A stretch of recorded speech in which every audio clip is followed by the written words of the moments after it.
everybody. Welcome back to episode 3 of Small Town Talk, podcast brought to you by the Small Town Boys, myself, John Travis. Mason Campbell. And Ella.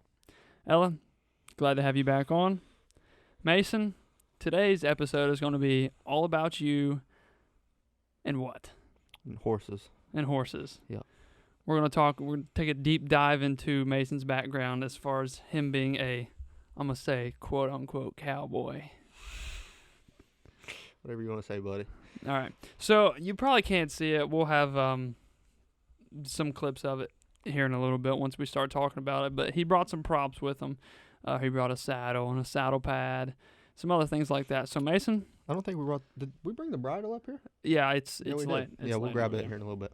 So I got some questions for you Okay. involving your let's call it your venture if this iPad would unlock, your venture as a cowboy so far. And my first question to you is, what made you get into it? You know, it's a long story, but not at the same time. So I've always been into horses, always been into kind of the aspect of it, the background of it, kind of how it, transpired over the years and where it started at and where it's at now. And I really started getting into it whenever I started going up with Kinker and kind of working the horses he had. And then it just kind of progressively started to grow. And then when I decided to get my own horse, it was kind of like, okay, well, I know the basics. Let's see how much I can learn in a short amount of time. So, it all kind of started when you went up to Kinkers and kind of messed around with? It started before that, but that's really when I started getting the interest in it because, I didn't think that I had the right abilities to care for a horse or anything like that. Because granted, I didn't know enough about them. Yeah. Because, contrary to what people think, you have to have a wide range of kind of skills almost to keep a horse. It's more than just, it's not like a dog. It's not like a cat. You just don't just feed it and mess with it every 4 weeks. This is something you got to, every day you're trying to kind of make it better, trying to progressively feed its brain because a horse is not a dumb animal. They can actually retain a lot of information, but you have to kind of drill that information into them so they'll kind of take it. Because, if not, you can, just like if you teach somebody something and they're really not paying attention, or if they are paying attention, they just kind of brush it off. But if you kind of drill it into their head, they're going to be more apt to react to it.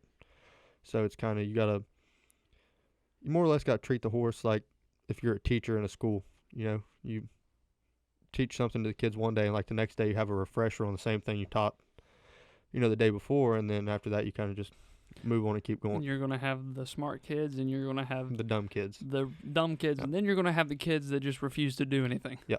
And a horse will eventually do what you want it to do after it kind of gets aggravated enough, and after you put that horse in check a few times, it's going to realize, oh, I'm not supposed to do this. Or, well, last time I done it, they kind of reacted this way, and it kind of hurt, and I don't like pain, so let's not do that again. You know? And just kind of like with anything, whenever you're working that horse, you gotta react to the horse, but you want to make the horse react to you, if that makes sense. Mm-hmm. Yeah. So that's kind of where my interest and my drive started. So do you get like an adrenaline rush in doing riding a horse, or is it more just like you just really enjoy it? Oh, you get an adrenaline rush, especially when they start freaking out, because it's like, okay, this animal is 1,000 pounds. It could kill me real easy, if it wanted to. And if that horse wants to do something, it's going to do it. No matter how much you crank on it, how much you pull on it, if it really wants to do something, it's going to do it. And you're kind of just on there for the ride. And you want to make sure you can get your feet out of the stirrups as quick as you can, because if not, you're going on the ride with it. I saw a video of a barrel racer. She went around, and as soon as she went around the barrel, her horse's legs gave out. Well, the horse kind of fell, and it got back up, and she got one foot out of the stirrup, but the horse was laying on her left side, so her left foot stayed in it, and the horse drug her the whole arena, like straight from one end to the other. She couldn't get out of it. Yeah. Because it's twisted up and sideways, and you're trying, like you're sliding on your back or on your stomach, and you're trying to get your foot out of it. It's not going to work. Yeah. So at that point, you're on for the ride, and hopefully there's nothing in the way to, that you're going to hit, like a rock or a stump or anything. Because, like I said, they can kill you very easy. Oh, yeah, 100%. What are those really big horses that I've seen them online. They're really big. I think they're over in like England mainly. Like a Clydesdale? Like a Clydesdale, With yes. the real big feet? I've seen videos of them just like casually walking, and people are, I mean, they're yanking on them as hard as they can. They're just not even phased. They just keep on trolling. And I also seen where people that work with Clydesdales wear like almost solid steel like shoes because if it steps on your foot, instantly shattered. Its foot's like the size of that iPad or close to it. Yeah, they're huge horses. I think they're anywhere from like 1,500 pounds or maybe a little bit more. So, I mean, they're a big animal. That is a big animal. Speaking of big animals, you have a horse. Mm-hmm. Her name's Nellie. Yep. We went and got her together. Would you say we'll put a picture up here somewhere of Nellie, that way they get to see Nellie. But would you say she was a good purchase? Do you think she needs some work? Do you think she's, as far as her behavior goes, is she a pretty decent one? Yeah, I mean, you know, she wasn't messed with for probably 6 or 8 months, so there's some kinks you got to work out of it. But all in all, she's a very well-mannered horse. It's going to be very hard for you to find a horse like she is with the baseline she has because, I mean, she's been broke. It's just kind of, I'm almost kind of having to re-break her in a way where she wasn't rode for so long and messed with, but, I mean, that challenges me too. So it's not like I just went out and bought a horse that was like, you can throw anybody on at any time and don't have to worry about it. Yeah. Like, I mean, I got to worry about it and figure out how to do it, but I don't have to worry about her in the sense that she's really going to start bucking and really start having a fit because it's kind of like, okay, I've been here before, but it's been a while and I don't like the taste of this in my mouth or I don't like somebody on my back, or it's like, well, maybe if I just kind of go along with it, it won't be bad. Because that's the whole point of that bit is the easiest way to train a horse is pressure. Like, pressure is the way you mess with a horse. So, you know, pressure with the left side is pulling that bit in the left side of her mouth, or the right side of her mouth, and it's holding it tight up against that side. So once she goes that way, it takes the pressure off of it. And she's like, oh, okay, this is like, what I was supposed to do. Yeah, and then if she starts freaking out and you grab them, and you pull her head back to her chest, it's pulling that bit up in her mouth, up in the side of her mouth, and kind of pinching. And it's like, oh, okay. And, you know, if she goes back or if she calms down, you release that pressure, and she's like, okay, that was right. It's like that's like the training mechanism is the amount of pressure that they have is like, oh, okay, you know, this is what he wanted me to do. Yeah. But if you're if you're a rider that's very inexperienced and you're just really heavy with the reins and you're just pulling everywhere and kind of, she's not going to know what to do because if you're pulling her to the left and pulling her back, she's got constant pressure in her mouth. There's so much input going on. She don't know what you want her to do. Yeah. So if you're pulling her to the left side, you're going to pull her over.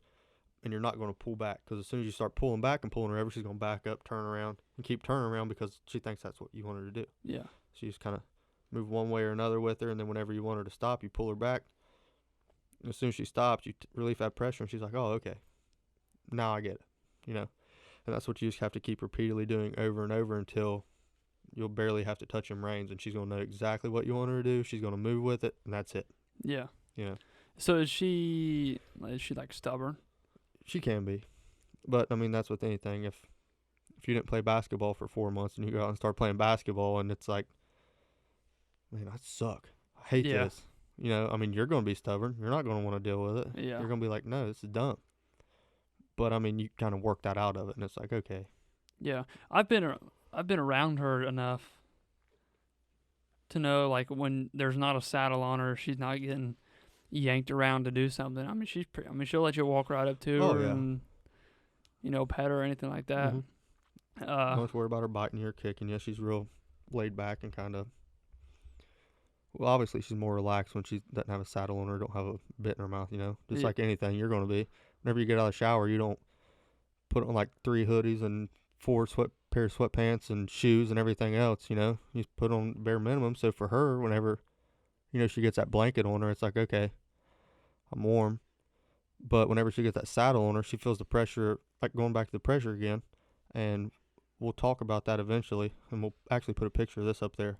But if you look on the left side of that saddle, on the front, there's like a fiber cinch strap on that one. A lot of people, they'll use leather, which leather is actually the way I want to go with it, because if that breaks, it's all done. You know, Mhm. leather will start cracking and stretch a little bit more before it breaks. So you got time to kind of mess around with it. But if I'm on her back, say I'm going through the woods and that breaks, that's it. Once that one piece of fiber comes loose, that whole front of that saddle's going to go. And if you're leaning one way or the other, you're going off with it. So that's why I put that back cinch strap on it, and it's got the leather attached to it, Mhm. so that at least if one lets go, you still kind of have a backup till you can get off of her safely. Because if not, you're going to. If there's only that front strap, and like I said, if it breaks, you're going whichever way you're leaning. You ever fallen off a horse before? No. You ever Luckily. have you ever been bucked off? Nope. And that's how you know that I'm still new in it. You know, everybody's been bucked off of a horse. Yeah. Even Ella's been bucked off of a horse Yeah. before, and she has only been close and personal with a horse probably like what, 2 times, 3 That was times. the only time that I ever got on a horse. And she's allergic to horses too. So Yeah. what happened? Like, I know you got bucked off, but I don't know the story to it. I was at the fair, and it was like one of like the show horses, and we knew the people that owned it, and I was like, we were standing there just talking, and they were like, "Oh, you want to get on?" And I didn't really want to, but I just kind of did it because I was young and I wasn't like, I was like shy and I didn't want to like say no. So I got on it, and we didn't even move. It just started like losing its mind. I don't Mhm. know what made it do it, but Were you nervous? oh When you yeah. see, that's what it is. A lot of people don't realize that a horse can feel a small fly land on its butt. Well, like I was so young, like Yeah. I had never been on a horse before, but they just put me on it, and I don't even really remember exactly what happened, but I just kind of went off the back of it, I think. Yep. And I remember hitting the ground, and like I was like, "What just happened?"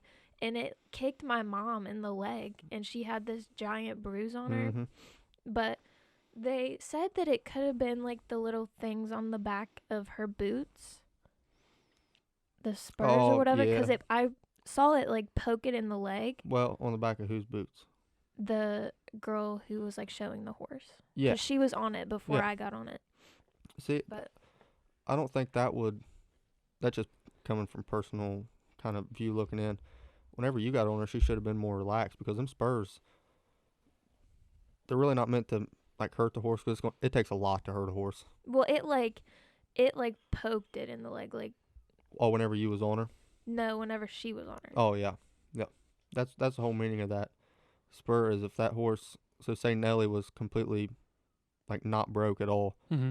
and she wasn't doing what you want to do. Them spurs are meant to, like hit the ribs or hit the front shoulder or hit the back leg just to make them. Like I said, it's a pressure thing, and that kind of hurts a little bit when you get kicked with a spur, you know. So that kind of gets them into the. Okay, I really need to figure out what I'm doing here before I keep getting kicked with it, you know. Yeah, it must have just been 'cause I was nervous. Because if you get on a horse, like I said, it can feel a fly laying on its rear end. I mean, a small fly and a big animal like that will feel it. So if you get on it and your legs are, you're scared and your legs are tied up against her and she can feel that pressure on her ribs and you're kind of, say your legs are shaking, your hands are shaking, she's going to feel that and then she's going to react to the way you react. Because if she knows you're scared, she's going to be wondering why you're scared and why you're nervous. So then she's going to start freaking out and looking around to see like, what's she freaking out about? What is there? And then if she can't see anything and she can still see that you're nervous, then she's really going to freak out. Yeah, 'Cause I'm just happy I didn't get like stepped on. Were you like in a Yeah. stall, No, we were or like in were you that. in like a field? You know how at the fair, like there's that big open field by that back parking lot. Mhm. Like with the white fence all the way around. Yeah, So it was that. It was a show arena. Because that's where they show the horses out there. They have like a few stalls out there that you can board your horse in until you show it, and then it walks out and it's got a big white like show arena. Mhm. They do like the reining style out there, and then they'll also do like barrel racing and stuff in that. Because I was gonna say, if you were in a stall and that happened, that probably wouldn't have ended too well. No, No. you definitely broke something because you come off of her, she's gonna start kicking if she can't get out of it. And if like a kind of a fun fact, a horse if it's hungry, it'll get out of whatever you got it in.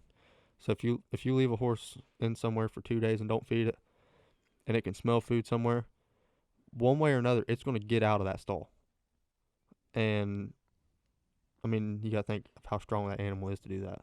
You know, Just because body weight alone, they Yep. could just. Yeah, and that made me think of a question. Okay. So, why do horses why do they act like that? Like, why do they get spooked so easily? okay, have you ever noticed That is a how good horses' question. eyes are like not directly in the front, but not directly on the sides. Yeah, yeah. So it's kind of like right here. Well, they got a blind spot like right here and right here. Because if you hold your fingers up, hold your fingers up your head. Can you see your fingers? Yeah, I can see them all the way out. Yeah. All the way out here. So think if it's your eyes are right here, you can't see anything behind you. You can't see your. So can they see in front of them because Yep. they're like their eyes are kind of like. Yep. I guess. Well, yeah. I guess their eyes do kind of like point forward. It's almost They're like just kind of. it's almost like they got a blinder from here back. Yeah. So like us, whenever we're looking around, all we gotta do is move our head around and we can see everywhere. A horse has got a big head and it's got a long neck, so I mean it can't turn and look right down and see beside it. So that right there puts it on edge already because it doesn't know what's around it. Yeah. And like I said, if you're getting nervous and then that horse starts looking around and it can't see anything, then it's going to get real nervous and think that something's there to get it. Well, I mean, like, because the horse don't realize how big it actually is. They don't realize how strong they actually are. It's almost like a horse is like kind of like a dog. You ever seen a big dog go sit on somebody's lap? Great Dane. My aunt has 2 Great Danes and they're lap dogs. Exactly. It don't know how big it is. No. It just thinks it acts like a cat. It just thinks it's a dog. So I mean, and they don't have like measuring tapes like we do, so they don't like. You see John walking, you're like, oh man, he's tall. And I'm walking, I'm like, man, I'm kind of short, and I'm kind of looking around, I'm like, a horse doesn't know. No. So it could see something that's like a little bit smaller than it and think it's a whole lot bigger. Because it's just seeing right here. It's not, a horse really can't look up and look down and look around like we can. Well, not like, obviously a horse knows like a dog is smaller than it, but like, they get spooked by small dogs all the time. You know what I mean? Because them dogs. So have you ever heard of like a ranch dog? Mm-hmm. Okay, so a ranch dog will go and a horse will see it. It'll go to a cow and to get the cow to move, it'll bite its ankle. It'll nip at its ankle to get that cow to move where it wants to go. Mm-hmm. So if a horse sees that a lot, and then it sees it doing it more and more, it's like, man, freaking dog's gonna bite my ankles. So that dog gets close and it's like, So it's kicking out of the way, trying to get away from it because it thinks, oh, like my ankles are next. Yeah. When in reality, that dog could care less about that horse. Yeah, it's not trained to do that to horses. No, it's like a herd dog. Actually, Todd's a what is Todd? He's a Beagle cow dog mix. So he's like I think it's like an Irish breed or something. Is that why he barks at nothing? And he could be a herd dog. Yeah. You let him go and he'll run out through the herd and again, that's just. I don't know. He's pretty fat now. I don't know if he'd be able to do that. He'd probably have a heart attack. He'd probably have a heart attack. But I mean, sooner or later, I'll take Nellie over right beside her pen, and just let him bark back and forth at her, and she's just gonna have to sit there. She's gonna start freaking out to begin with, but once she realizes that they're not gonna do anything to her and they're just nosy, she'll get over it. And then she'll remember that in her mind. Oh, they're not barking at me. They don't care. Yeah. It's like, yeah, they just see me because to them that's a big animal, and to her, they're vicious. To her, it's like, something you get in here, I'm done. Like the neighbor's dogs, you know how small they are. They freak her out. Yeah. They're like little chihuahuas. Mm-hmm. So if Todd got loose and he ran underneath her door over there, I feel bad for Todd's head. Because I mean she'd put it on him. Todd ain't coming back. No, it'd be a one and done deal for Todd because her hoof's as big as his head. Yeah. That'd be it. It would be it. And I was gonna say something too back when you were talking about like how a horse can sense like if you're scared or something. Mm-hmm. I've seen all kinds of videos online where people would just have like GoPros on or something, and they'll just be riding a horse down like a horse trail or whatever, and then it just stops, and you can't get it to move, and it starts freaking out, and whoever's riding it's like, what, like, why is it acting like this? And a couple minutes later, you see a bear like come up over the hill like a couple 100 yards away. Like they know. And if you're on that horse and you're trying to tell it to do something when that bear's coming, it don't care what you're saying. It don't care what you're doing. All it's thinking is, how can I survive this? Yeah. And it's looking for the quickest way to get out. So that's whenever they start with jerking or around. Without you on it. Yep. So earlier we got Nellie out and I actually got John on her. And once we got John off over, I was walking her around up there. And all of a sudden she just started sidestepping real bad and started going, toward the road. And I was cranking on her pretty good. I was pulling on her to get her back. And we finally got down to where we was at, and John said, what spooked her? I said, don't know. There was nothing up there. But I mean, she could sense something was there. She was walking, and all of a sudden, she just took off real quick. And that's where you have to train yourself if you're riding them to not freak out, because as soon as you freak out when you're on the back over, then she's gonna freak out even more. So if you're staying calm on her and you're like, listen, you're fine, pulling them around, they're freaking out, and then they kind of come to a stop, they're like, oh, okay, I'm good. But if she starts freaking out and you start freaking out and kind of moving your hands everywhere and moving your body everywhere, oh, it's going to be 10 times worse. Yeah, she's going to and you will end up on the ground. 100%. This iPad, what's wrong with this thing? And here in a minute, I'll get up and I'll get that bridle out and I'll explain a little bit about how it works. Yeah, we'll talk about that towards the end. My second question is, on a scale of 1 to 10, how much work is owning a horse? I feel like I just explained that a little bit, but we'll go into it a little bit more. Well, let's talk about... What was your question, actually? Let's get into specifics. On a scale of 1 to 10, how hard is it? How much work is it to take care of a horse? And what I mean by that, like, like you said, you have to do a lot when you have a horse. It's not just like a cat, like you said that.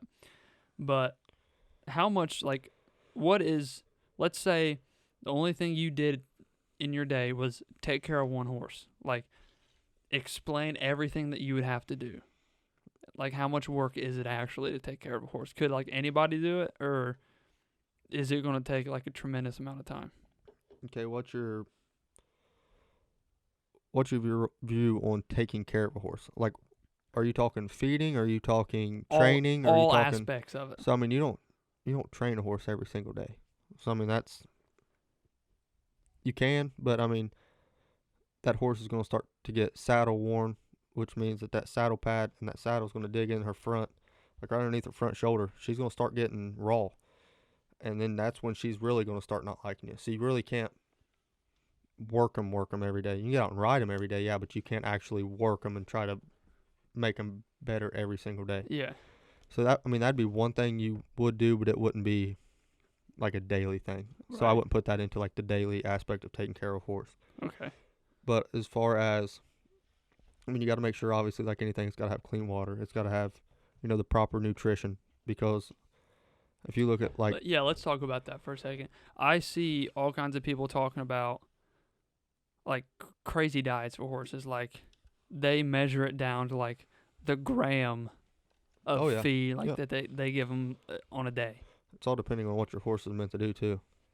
Like a racking horse, which kind of what Nelly is. You don't want her being crazy overweight like a reining horse. You want her to be agile. You want her to be able to move. Yeah. So her diet's going to be more or less for like a guy that's working out and he's wanting to cut. He's going to put on a little bit of weight and then he's going to maintain what he has. Mm-hmm.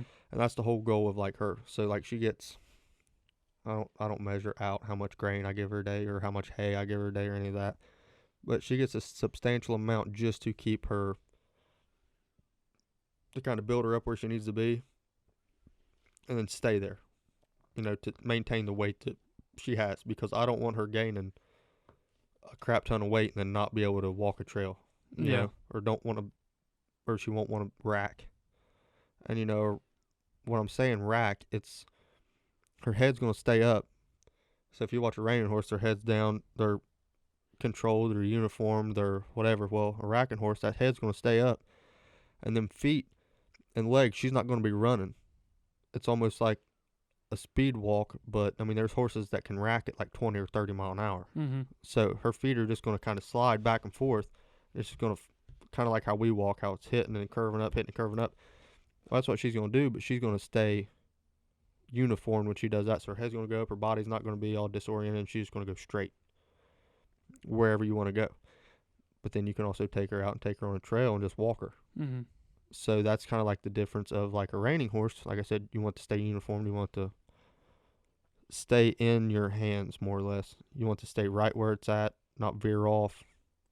Not, what's the word I'm looking for? You don't want it to break its composure. You don't want it to throw its head up when it's in the middle of its routine and look around, Yeah. I want Nelly to do that. I want her to be able to be at a full go and be looking to see if, like, what's in her way and what's not in her way. Mm-hmm. So she's got to be alert. If she's trained like a reining horse, she's going to be in that moment and what that rider is doing. I want to be able to, once I get her into rack that she's going to know I'm there and I'm going to tell her what to do on the go, but she's also going to be looking out for the hazards in front of her or looking for the hazards beside her as I'm going. Because if she don't, she might see something I don't see. And she might stop real quick so we don't run into somebody or run into something, you know? So that's why she's got to be alert. Like I said, that reining horse knows that, okay, it's in an arena. It's not going to be outside. And it's going to do what that rider tells it to do. And it's not going to be worried about where it's going. So that's kind of like the difference, if that makes sense. Yeah. No, that makes sense. I don't know much of anything about horses. I know, I mean, if you asked me to put a saddle on, I could probably put a saddle on. Probably won't be the right tightness or anything like that. But like, I could throw a saddle on. I've walked Nelly around before, but other than that, I'm pretty clueless when it comes to horses. So. And I mean, that saddle is not going to stay as tight as it was when you first put her on. So when you guys got here today, I already had the saddle on her. Mm-hmm. So whenever we walked her up and we got her up there, you retighten that cinch because all that air is going to come out. That's in her stomach or like it's in her chest, and that's going to loosen that saddle on her. So that's why I think I put it in the third hole on the back cinch, and the front was just cranked down as good as I could with her just kind of standing there, not really cranking on it, just because I knew whenever I got her up here that I was going to have to re-crank it because that air's out of her body at that point. She's been walking, and that saddle's going to be moving around now. You just tighten it back up, and then you're good. You don't have to worry about tightening again because all that air has already came out. Now you tighten that saddle up, she's still going to be able to breathe. Everything's going to work good, but she don't have that excess air in there. So now she's breathing what she needs to. This is a lot more complicated than what I thought it was going to be. Mm-hmm. I thought it was going to be like, yeah, you kind of feed them and you just ride them around a little bit. No, there's a lot that goes into it. You got to make sure you're giving them the right stuff. I have a question for you. Okay. This kind of bothers me too. Not really, but I kind of think I know the purpose of a horseshoe, right? To protect their feet. Yeah. Okay. So why do some people have all four hooves shoed? Some have the back shoed. Some have the front shoed. Some don't have them shoed at all. So, like, what's the point in all the variation there? A lot of people will, shoe the front of the horse just because, I mean, that's what's 9 times out of 10 it's moving forward. And if they're not going to be doing a whole lot with that horse, but walking them up and down the road every now and then, whatever, it's going to protect the weight of that foot because you wouldn't like to walk barefoot across gravel, would you? Mm-mm. Across gravel. They wouldn't either.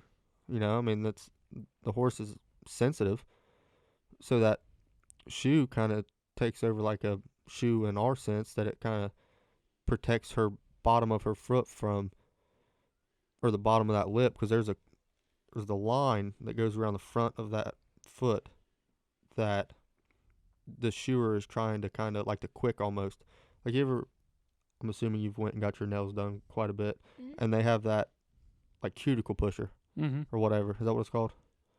Where they push the white back up in, because if not, and that starts growing out, I guess it, like with your nail, it probably hurts. I don't know. I don't really know the point of it exactly. Well, that backfired. Nevertheless, they do it. No, but yeah, there's a line there, and as that's growing out, like that could be tender. And you hear horseshoes all the time say they don't want to take too much off the foot because then they start getting into the structure of the foot. So that shoe grows out. It protects the front of the foot from like chipping and all that stuff if it's like overgrown, and it'll kind of protect that horse.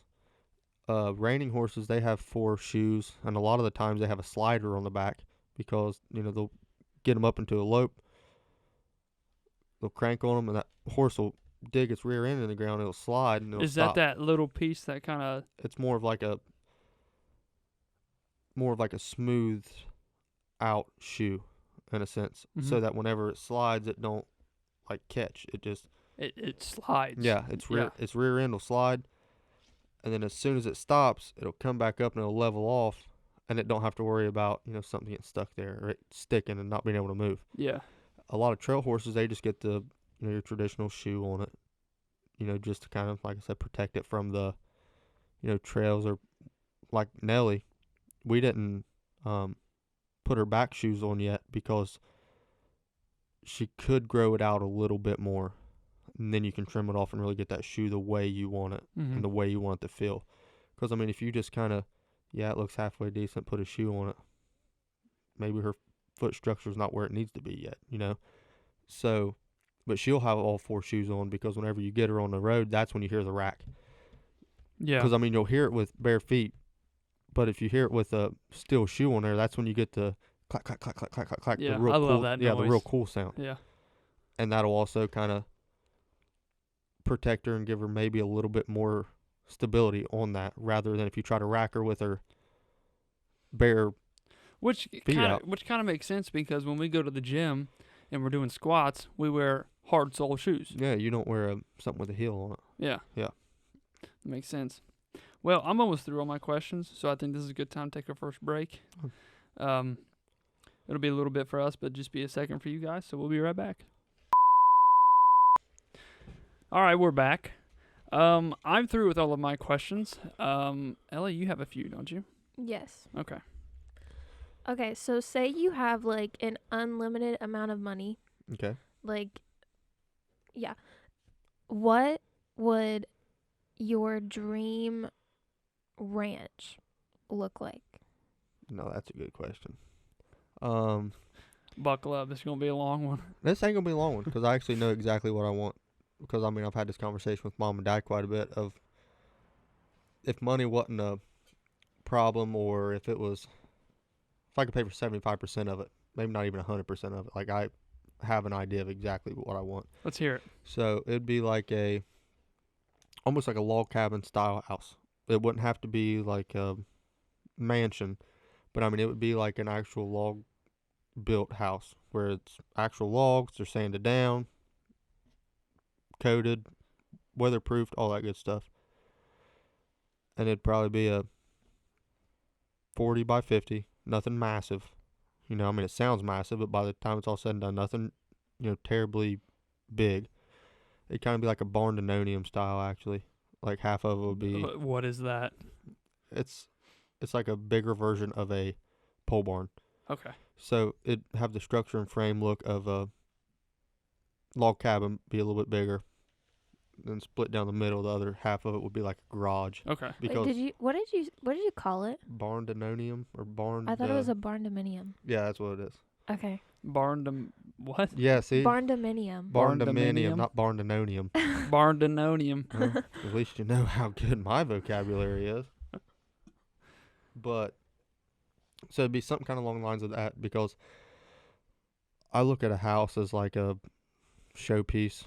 You know, a lot of people look at it that way, where it's like, well, look at their house. I look at it as I'm going to be in there to eat, sleep, and crap, and that's it, you know? Like, you're not going to be in it much. If I can control it, if I could control the weather, I would never be in a daggone house during the day. I'd just be in there to sleep, because, I mean, when I'm inside, I go stir crazy. If I can't do anything, I can't work, I can't do, I'm done. Yeah. I got COVID, I think it was last year before last, and I had to stay, like, actually in my room. That's when they was making you, like, quarantine, like, yourself away from everybody else in your house. Mm-hmm. And I had to stay in my room with the door shut and this other door shut, and I couldn't do anything. I couldn't go outside. I couldn't work. And I went crazy.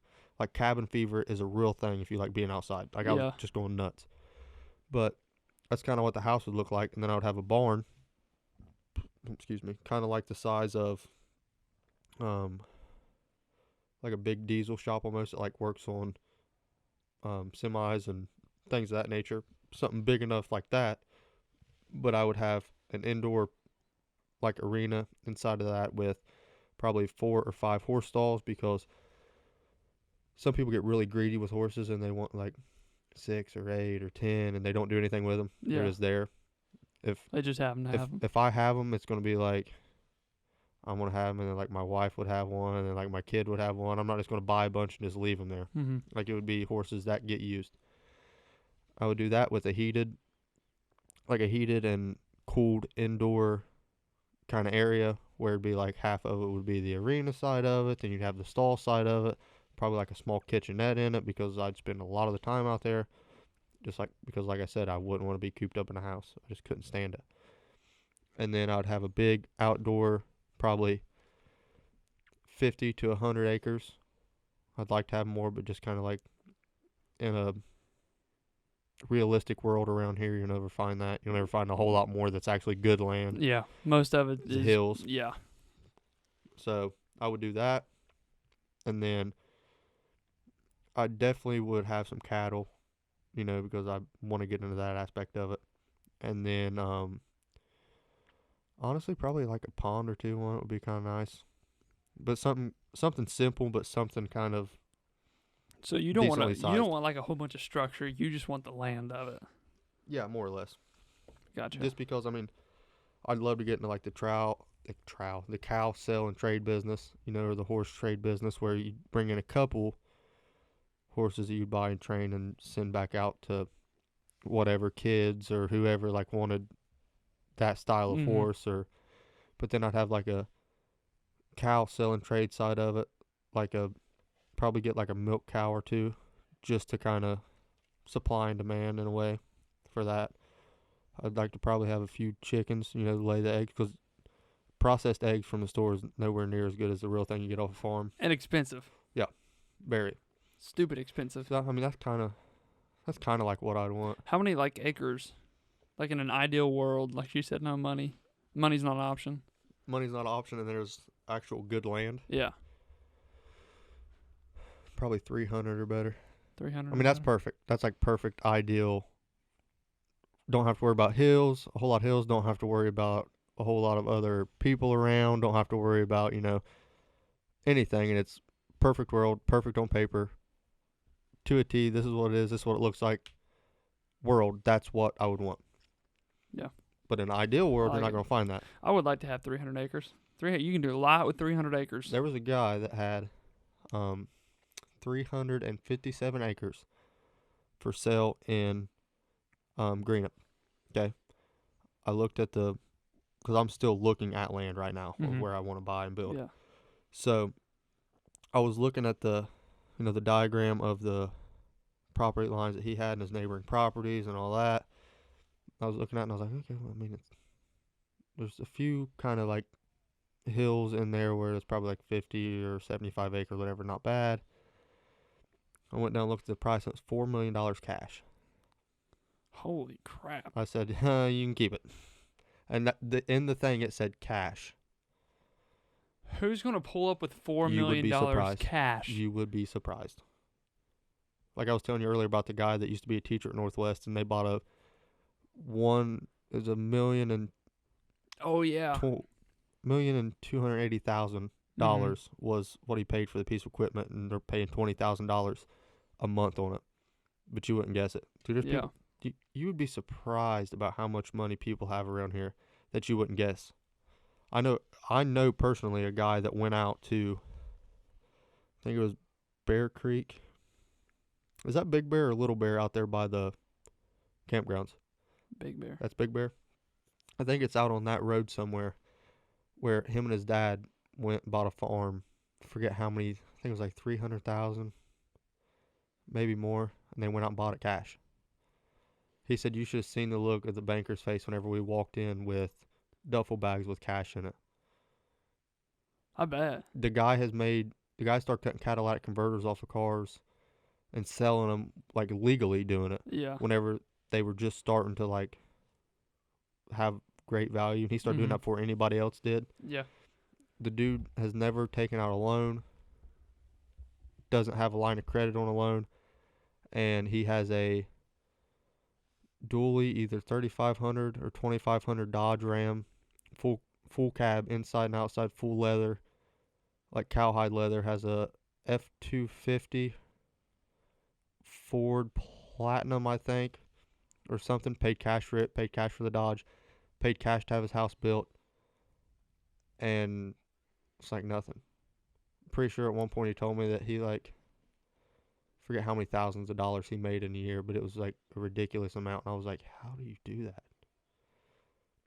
He said, well, I thought about taking out a loan, have some line of credit started. And I went, yeah, but if you're paying cash for everything, more power to you. You don't need no credit. Yeah. That's a lot of money for cutting out a piece of a car. Mm-hmm. You have one more question, don't you? Speaking of money, how much money do you think, how much money would you say it takes to own a horse, I guess. Are we talking Like weekly? Are we talking monthly? In total, like probably monthly. Monthly? That's a hard one just because it can vary. Like if, okay, say something's wrong with the horse and it's sick and you got to get all the extra meds for it and stuff. Okay, for today, for example, how we stopped at the feed store and I got that dewormer and Okay. So let's say a healthy horse, like a month with like no medical issues where you got to buy anything just like the extra. average. just like, one horse. Yeah. Yeah. Probably upwards of anywhere from 1,000 to probably maybe 1,200, I'd say, a month. What's the majority of the money spent on? Food, I'm Feed. guessing. Yeah. Feed. And feed is very expensive. If you go to a feed store and buy a bale of hay, it's $7.50 every time. If you get it off somebody that's a farmer and does it, it's like $3, $3.50, whatever, a bale.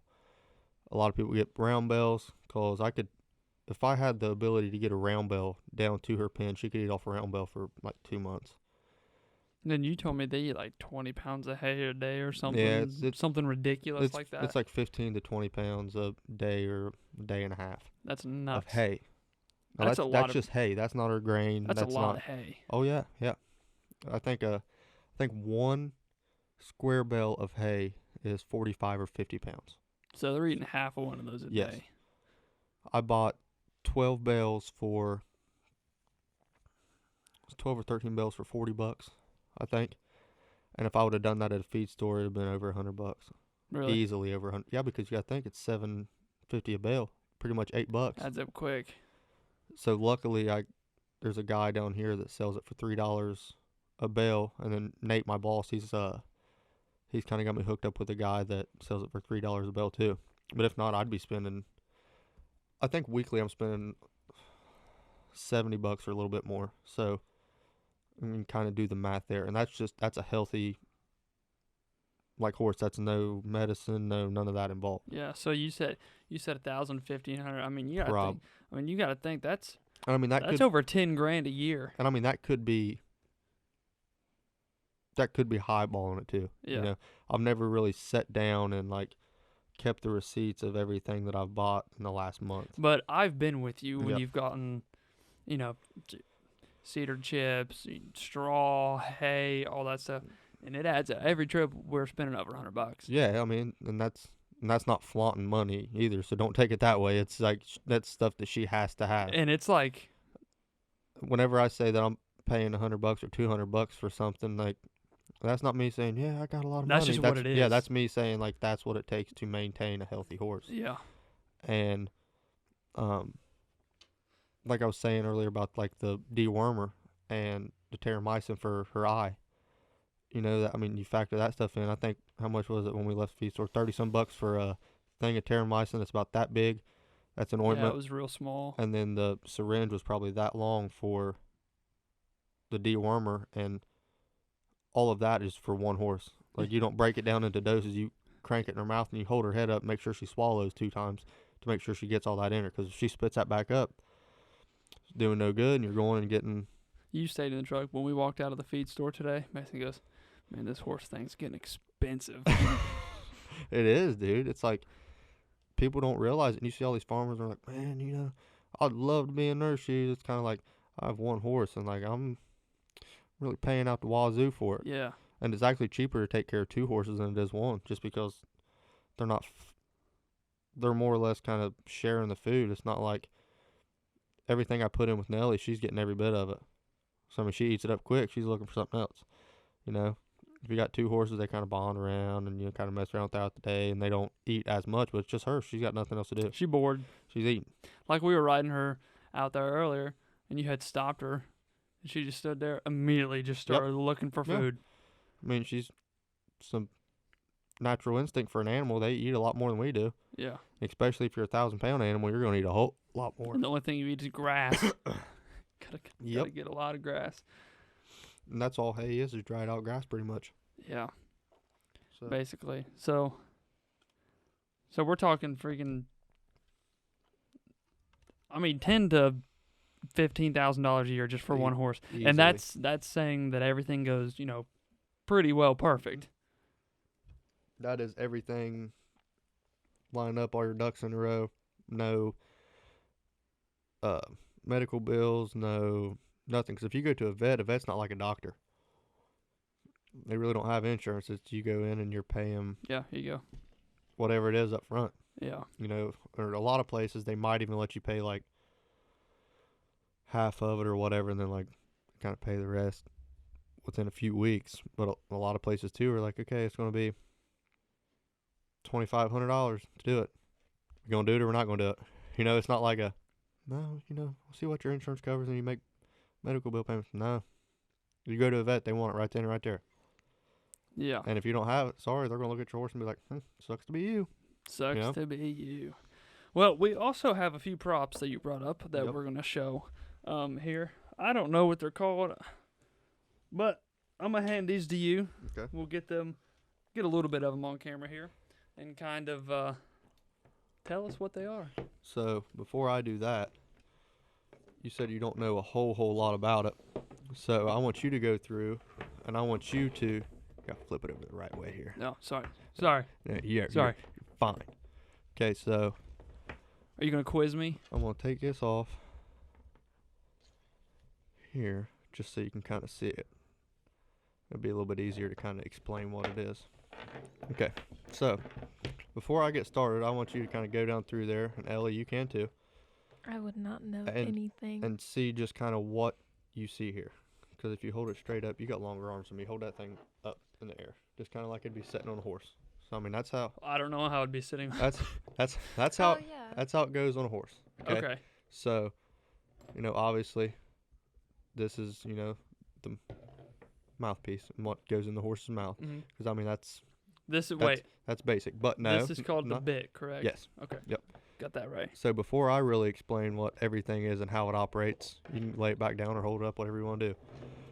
Just kind of see if you know what it is and kind of what it does. Okay, so I know the bit. That goes into the mouth. Yep. These are called reins, Yep. and the only reason I know that is because I looked it up. Okay. Other than that, I have no idea.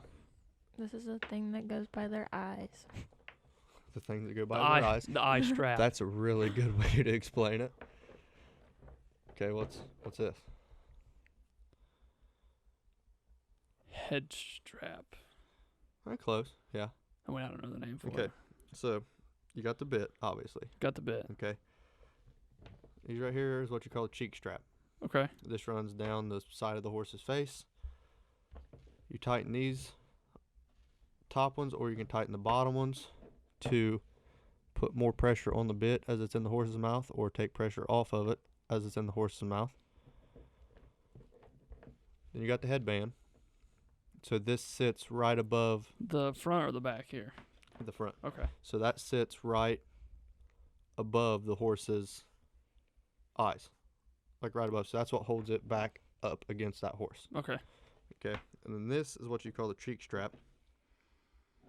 Okay, so this runs right underneath the back side of the horse. So if you're, I hate the way that sounds on a table.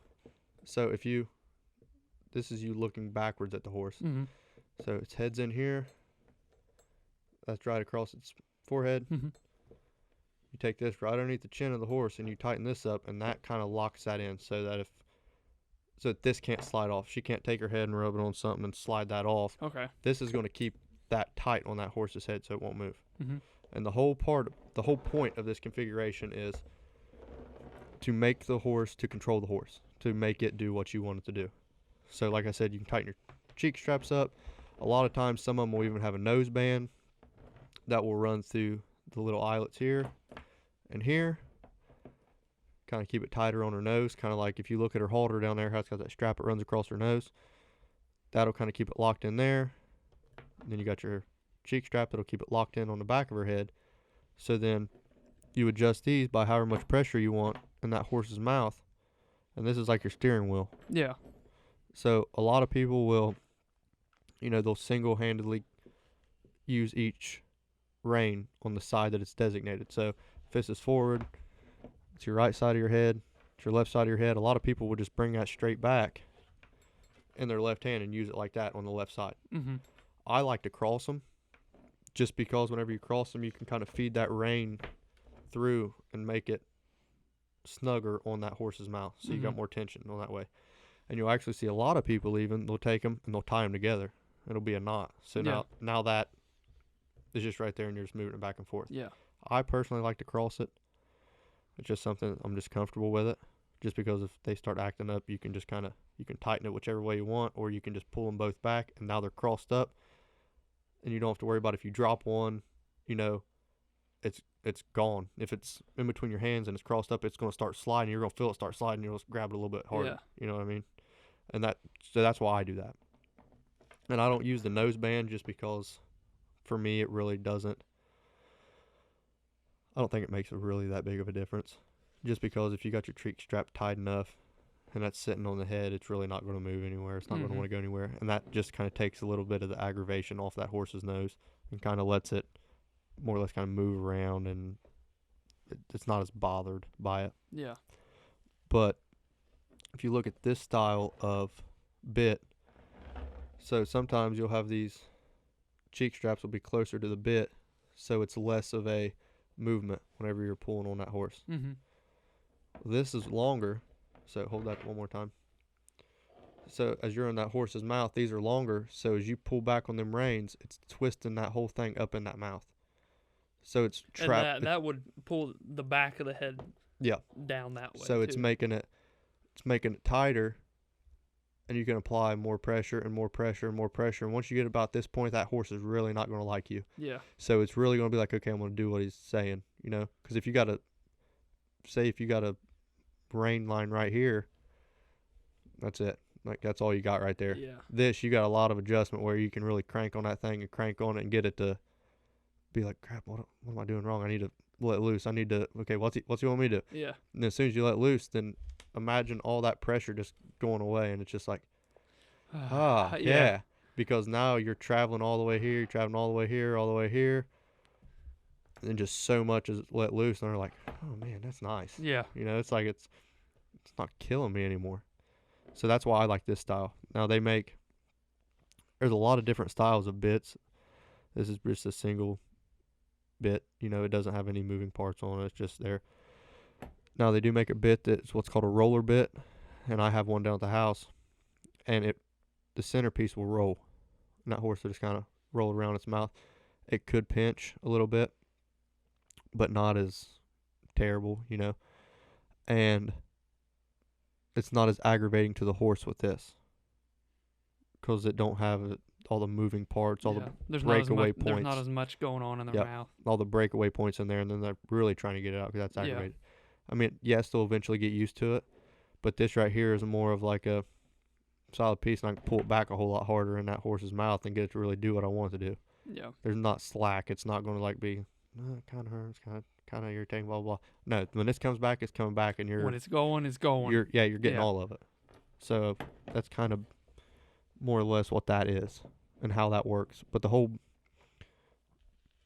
meaning behind this is so that you have control of your horse. Because without this, you have a saddle on a horse, and that horse can do pretty much whatever it wants.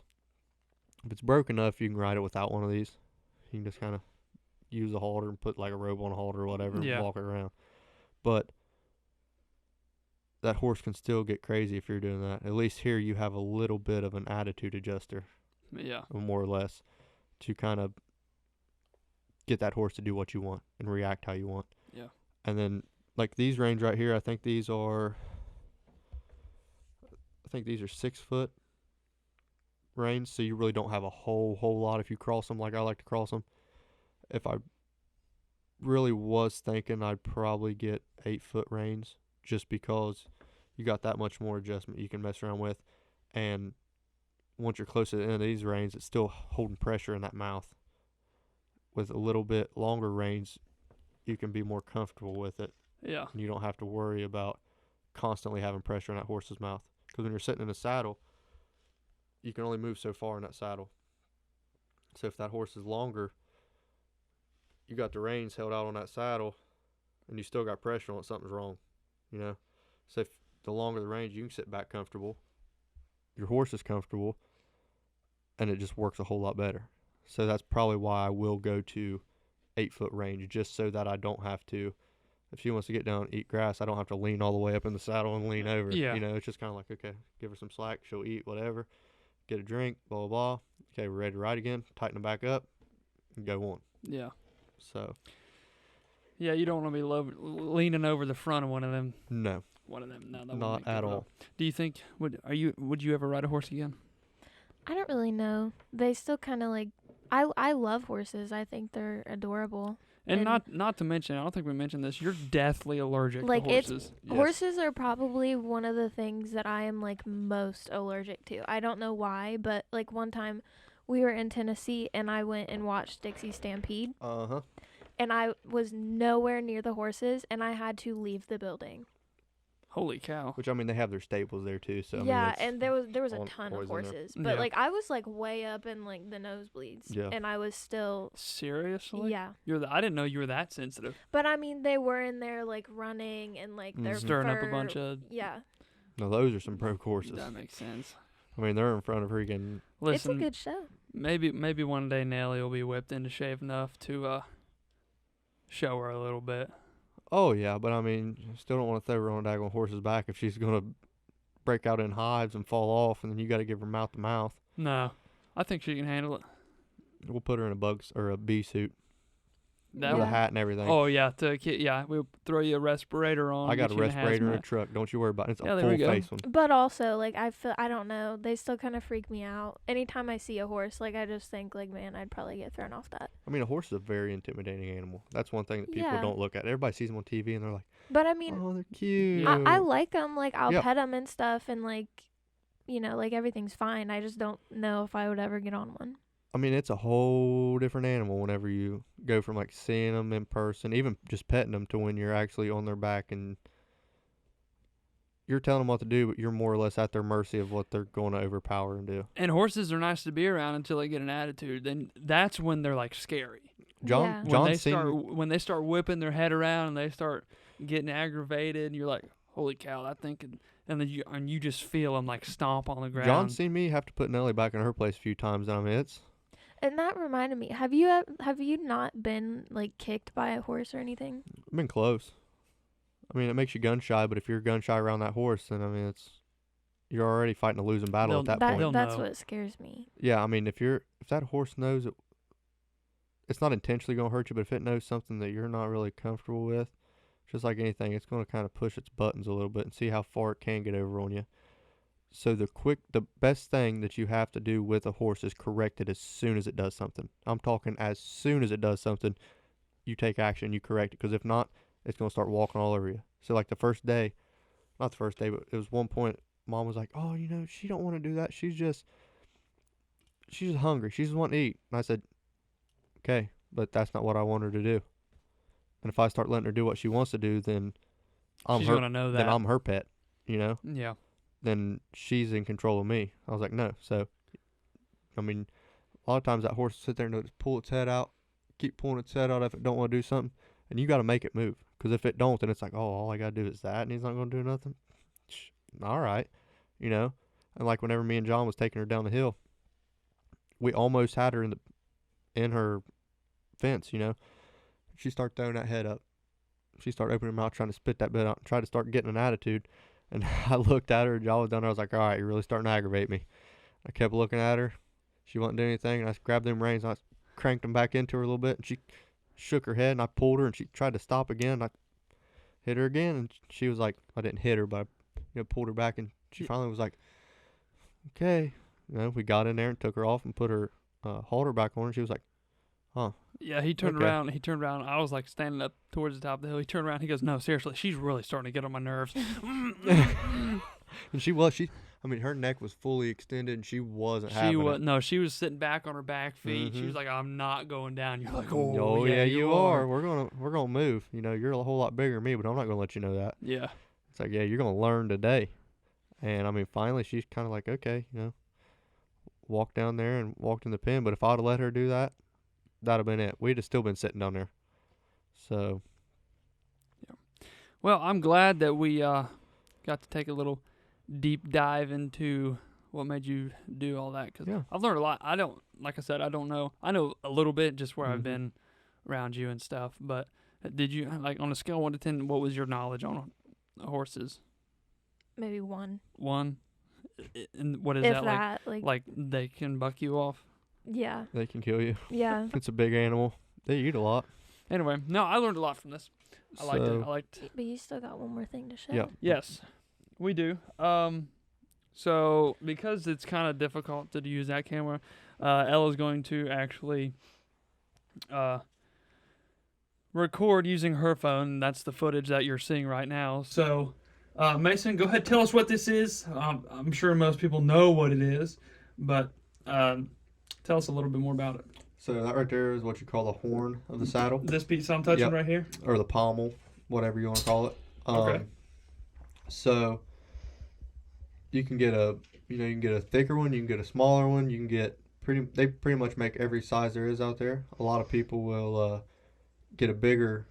The pommel is actually the top part. The horn is what the whole thing is called, but Mm-hmm. just easier to call it the pommel just because Yeah. it's just throw it all in at one. So if you see a team roper, they'll have a thicker horn, just because. Like thicker, bigger down. Yep, thicker around the bottom, because whenever they rope that calf, they take out rope and they go around that horn, They kind of just like wrap it Yep. around. and then you got your other guy you got a header and you got a heeler, and that's how they hold that cow from moving. Yeah. That's what kind of digs in and holds. It's also good if you're like trail riding or whatever, just kind of put your hand on it, Mhm. kind of like if they start bucking or getting kind of antsy, it's just another place to kind of stabilize what your body is doing. Yeah. Kind of keep you where you need to be at. Yeah. And if you go down with your left hand to that's what you call the keeper. So that's what you can put piece your right here. Yep, you can put your little extra piece of cinch strap through that. Just kind of keep it from dangling around and falling around. And this is your cinch strap. That is your Correct. front cinch strap. So if you were This to, piece right here. I don't know if you can reach it from where you're at, but if you grab underneath that saddle, there will be a pad looking thing. Yeah, let me.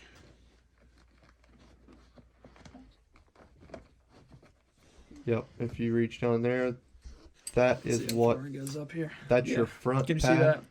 So that is what your cinch strap will go through that D-ring in the top, like so, and then that is what you will keep bringing your cinch strap through to tighten it up. And once you get it where you want it, you lock it off and you put your extra in your keeper. Now on your back, you have a back cinch strap, which is, they can be cloth as well, but that one is leather, and it has kind of the same thing on the underside of it, like the front did, and that's what you tighten your back cinch strap up with.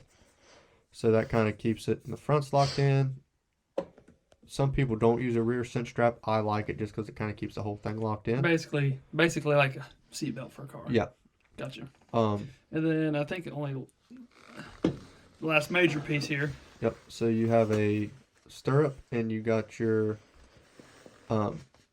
stirrup pad there that your leg will kind of rest on as you're going. Now those are a metal stirrup with like a plastic or rubberized bottom in them, which I'm not a huge fan of the metal stirrup, but they're wider. It does the trick. Your foot can kind of move around a little bit. You're not more or less locked in when you put your foot in. There's room to move around. You can kind of You can bail if you need to. Yeah. Yeah. And then on the other side of that, you can see the adjustment. Now, there's a lot of different types of that. I like to call that what's kind of like the seatbelt adjustment, because if you pull on it right there, John, Mm-hmm. if you pull the top and then pull that bottom piece out. So just grab a hold of the top of it and slide that. See that metal piece? Grab a hold of the metal piece though. This piece? Yep, and slide it straight down. Oh, gotcha. So it's kind of like a seatbelt configuration. Okay, yeah. You move that to the hole you want, push it back in, it should click, and it'll lock it in where it's at so it can't move around. Okay, that's interesting. That keeps your legs where you want them to be at, and that's actually a really easy way to switch your height. Okay. And then if you look underneath of that saddle, there is a saddle pad. So right underneath the full saddle itself, yep, that's a saddle pad. That kind of keeps it from rubbing the horse, kind of softens her ride a little bit so it's not so hard on her. And that saddle actually has somewhat of a built-in saddle pad on it. So it kind of... A little bit extra protection. Yeah. So some horses you kind of need to build that crown up on the front of that saddle to kind of arch your saddle up a little bit and kind of keep it to where you want it at.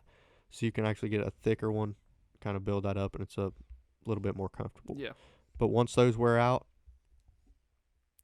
they're not, you don't want to ride them when they're real thin because that'll hurt the horse. Mm-hmm. You don't want to not check your saddle pad because they'll get what's called burrs in them, or it's just hard spots that'll just irritate the crap out of that horse, and then that's bad too. That's how you can. And you always want to brush your horse out before you put the saddle pad on because you don't want any hair tangled up together, because whenever you put that on there, it's just, that's what it is. For the rest of the day, that's what it's going to be like.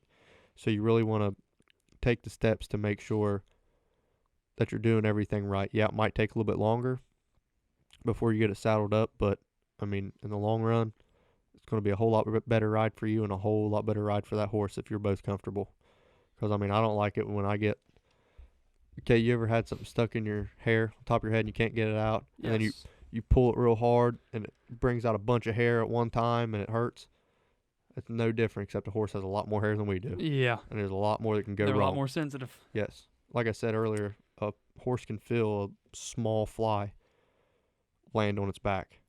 Not a big, like horse fly, like a small little fly on its back. It knows it's there.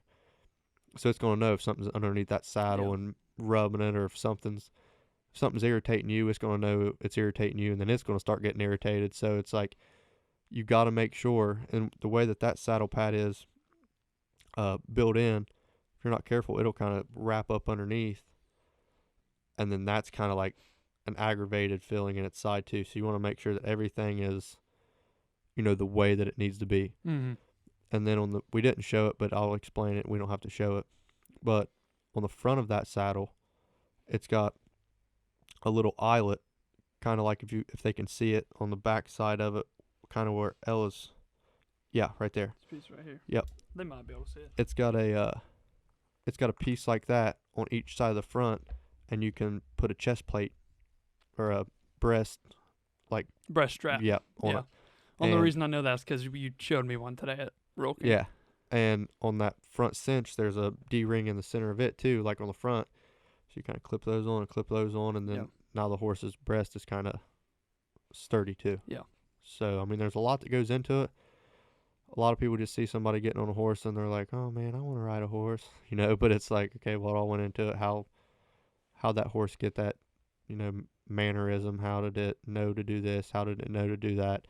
And that all comes down to everything that happened behind the scenes. Mm-hmm. There was actually a line on Yellowstone that I agree with a whole lot, and it's Taylor Sheridan, and I'm pretty sure that this wasn't in the script. This is just exactly like the way that he said it in the moment, because I mean, he's been a cowboy for years, like a legitimate cowboy, not a one that just does shows and then does nothing else. Yeah. And at one point Jimmy looked at him one day and he's like, hey, I know what you mean now. I know being a cowboy, it's just you and a horse. I know. He's like, Jimmy, that wasn't me cowboying. And he was at a show. He's like, that wasn't me cowboying. He's like, that was me showing off. He's like, that's all this is. He said, that was me showing how to be to show off. Yeah. He said, the best cow, he's like, that's not cowboying. He said, cowboying is the best cow I ever worked was in a field in Texas and nobody saw it. Yeah. So it's like he put the work in behind the scenes to get where he's at, and then showing is just like him showing off in a sense for money. It's like, it's not what a cowboy does, it's what a guy does that wants to make money. If he's really good at it, absolutely. But cowboying is, doing it behind the scenes, doing it, taking care of the horse, feeding the horse, making sure the horse is trained up properly, not just taking it into an arena, showing off and winning $1 million. Because like he said, that's not cowboying. Cowboying is the gritty stuff that nobody likes to talk about. Because when Yellowstone came out, everybody's like, I want to be a cowboy. Well, yeah, okay. They're all riding horses. You want to be a cowboy? All right, come on. You ever clean out a stall? It stinks. It don't smell good. You ever seen an infection on a cow and smell that? And it don't smell good, So it's like, they want and a bunch of people think, you get on a horse and you hear the music in the background, like the movies, and you're like, man, when I get a horse, that's what it's going to be like. Let me tell you something. Whenever you get a horse, you're not hearing daggone Yellowstone music in the background. You're not hearing, all the people talking, and it's just you and that horse, and you guys have to make that connection and that bond that he knows what I'm going to do, and I know what he's going to do, and we're in agreement. Yeah. So. Well, I've enjoyed this. I've learned a lot. Have you learned a lot, Ella? Yes. Have you? How much have you learned? I feel like I went from like a 1 to maybe a 6 or a 7. That's good, because I still don't know it all either. I'm still like a 3. Anyway. I'm never gonna put myself on a big pedestal, because every day I'm out there, I'm learning something new about her, learning something different. It's like it's always changing. It's not going to be the same thing every day. If it was, that'd be great. if she did what I asked the first time, that'd be great. But that is not how it is. Nope, you're still learning, and trying to rub off on you a little bit. I think it might be working. He's got a flannel on, and he's actually got square toe boots on, so I think we're making some progress on him. Maybe you'll live out your cowboy fantasy through John. Cowboy camera fantasy. Pictures by day, cowboy by night. Just don't go all Brokeback Mountain. I don't want to admit it, but these boots are kind of comfortable. That's what he said at first. He's like, man, ask your dad how much he wants for these boots. And I went down there, and Dad said, just tell him to keep them. Because, Dad don't wear them, and they're actually nice boots, too. They are nice boots. So, we'll definitely throw a picture up here of John on the horse earlier. He walked her around for a little bit. She wasn't too bad, was she? No, she wasn't bad at all. She's night and day difference from when I first got her. And we come back and take her saddle off of her, and Ella gets out of the car. And Ella's got one of her friends with her, and they was like, yeah, we did not want to come over there and see somebody get bucked off. We're definitely not doing that. And I was like, oh, come on. It's fun. Me and John was trying to convince John to walk over and be like, Mason got bucked off. I got to take him to the hospital, but he didn't do it. So I was waiting on it, honestly. I was going to. She had a couple moments up there where it kind of got sketchy for a little bit. Yeah. But, no one got thrown off, and you made her listen. So yeah, it was a good day. If Nelly ever acted right for a daggone whole day, I don't think I would know what to do. I'd be like, this horse is broke. Yeah, something wrong. Thank you for sharing all your information that you have. Thank you for watching this. I'd say thanks for having me on here, but it's kind of my podcast too. Kind of your thing. Hey, thank you for coming back on, Ella. Yeah. You're so welcome. And asking some questions. Guys, if you liked the video, please subscribe. Give us some comments on either podcast topics you'd like to hear or any questions you'd like for us to answer. We also have some behind-the-scenes content coming out. Yeah. Our next episode, we're going to go a little bit further into depth of kind of what I do. Yep. And what I'm knowledgeable about, which is photography and videography. That should be fun. Are you coming back for that one? Mm-hmm. Okay. So we'll kind of take a deep dive into that. Hope you get some good questions. I'll learn how to use my phone, maybe. Mason isn't a huge technology guy, so we're going to learn him something. At all. Next you can episode. Take technology and throw it out the freaking window because I don't need it. When me and John started this podcast, I was like, dude, listen, you work with the technology aspect of it, and I'll come up with ideas. Well, John's working with the technology aspect of it, and we're all coming up with ideas, so he's kind of getting like the best of both worlds here. I remember still whenever we talked about starting this up and done our first intro to podcast, we that day me and John was going to take Nelly back in the woods and take some pictures of her, and I sent him some ideas on TikTok, and he went, dude, he's like, whatever you want, I can do it. And I was like, you're the photographer. That's why you're here, and that's what we're doing. So that's why you're here. You deal with it. He's like, no, I'm gonna teach you how to use this stuff. Which he's gonna try, but we'll see. I don't think it's gonna work out. Honestly, I feel like he's taught me a little bit, and I'm not good with that stuff at all. So. Yeah, but you graduated high school, I made it to 6th grade. Some people do better in life, Ella. Guys, thank you for watching once again. Leave a like, share this to anyone you want to share with. We're not going to be stingy about that. Mason, what do we say every day? John's favorite phrase is 1% better, and it's starting to rub off on us. 1% better every single day. Thank you for watching. Have a good night.